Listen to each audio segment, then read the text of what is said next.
Okay, my name is Hugo and I am originally from Puerto Rico, but I live in Greensboro, North Carolina right now. How did you get involved in volleyball and sitting volleyball? Well, I was a volleyball player before my accident. I played college, I played minor leagues in Puerto Rico, which we had since we were little kids, about 10-year-old and such, moved to the ranks. After I lost my leg, I started doing, which, by the way, I lost my leg in '82. I was 19 years old and started doing disabled sports. Originally, I started doing, I wanted a change, so I went into track and field. The part I didn't mention, but I went into track and field just to do something different. As I was trying that, in Atlanta, after the games were finished, the Paralympics in Atlanta '96, the captain of the standing volleyball at the time approached me because he knew I played before, and he said, you know, why are you doing this track and field stuff? Nobody pays attention to that. You should come with us and play volleyball. So I said, well, you know what? I've been thinking about this. I'm going to do it. I went back home, lost some weight, brought the files that I have, you know, obviously, getting back to the plane, and then I started playing with the standing team. That was back in '97, actually. Been playing with the standing team until 2004 Athens, which I couldn't make those Paralympics. After those Paralympic Games, then they decided to dissolve the standing volleyball league. So I was one of those players who got caught into, well, what now? Because first I didn't think I was going to be able to play sitting. I didn't really like it that much because I thought, nah, I'm a standing player. But then when they took the team away, the standing team, I still felt like competing, so I saw the sitting team. I noticed that some of my Puerto Rican friends who used to be volleyball players and now are disabled were in the team, and I thought, well, this is the time. So I went and tried out, and it's been there since, I will say, 2005. I've been with them, and up to today. Okay. And you're 50 years old and half a century. This age, is that a factor in sitting volleyball? Age, I will say for a volleyball player, originally for me, is the greatest asset, because I have learned the game in a way that maybe a young one have not, and I could use that. This is a very fast pace, but you got to know what you're doing. I still feel young, even though I'm 50. I actually feel like 40, and all that learning through the years served me well when I play. I would say it's one of the greatest things. If, again, you were a volleyball player. So. And you're a third grade teacher back home. Mm-hmm. What does that teach you about the game? Yes, I am a third grade teacher, and what I do,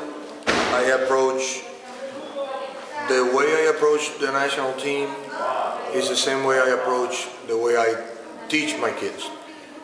Discipline, always doing your best, not making any excuses. I expect nothing but the best out of them, the same way my coaches expect the best out of me. And I don't make any excuses. I just do what I'm expected to do to help my team, my classroom. There's 22 kids in there, so it's just a team. They are in my classroom, I'm the coach. They play for me.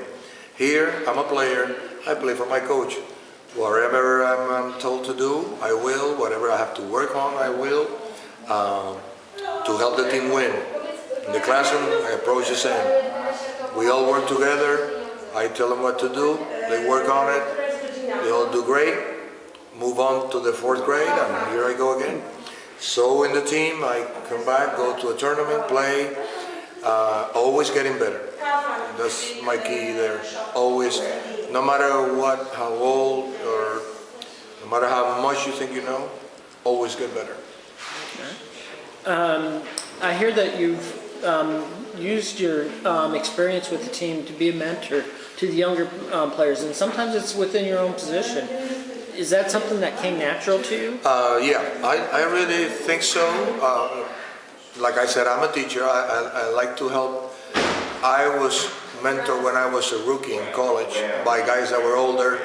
As a matter of fact, 3 of them were members of the national team in Puerto Rico, and they taught me many, many things. I've been taught by good coaches, and that time that they took to talk to me and teach me stuff actually got me to where I am today.